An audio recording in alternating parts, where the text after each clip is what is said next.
મમતાનો વાસ છે તો એની સેવા કરવાના અને મા બાપની સેવા અને ગાયની સેવા આ બધા સરખા સેવા હોય છે તો આપ જો લોકો નિસ્વાર્થ સેવા કરો છો તો ઈશ્વર એટલા શક્તિ આપે ભગવાન ભોલેનાથના પ્રાગણ છે ભોલેનાથ એટલા શક્તિ આપે કે બધા લોકો તમે બી સ્વસ્થ રહો અને ગાય માતાને બી સ્વસ્થ રાખો આજે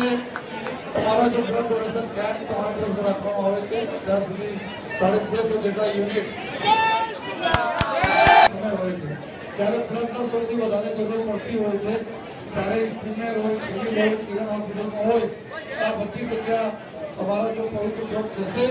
એનાથી જો અમારા દર્દીઓ છે જેને તમે પણ ઓળખતા નથી જોઈએ એવા દર્દીઓની સેવા થશે એના માટે ખૂબ ખૂબ શુભેચ્છા અને શુભકામના આપું છું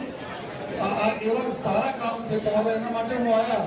આજે ભલે સન્ડે હોય જો કુછ હોય તો કંઈ બહાર એના માટે આવ્યા કે તમે નિસ્વાર્થ ભાવ જો તમારી સેવા છે તો ઈશ્વર તમારે શક્તિ આપે આ ગાય માતા અને લોકોની સેવા કરતા રહો જય હિન્દ જય ભારત જય ભોલેનાથ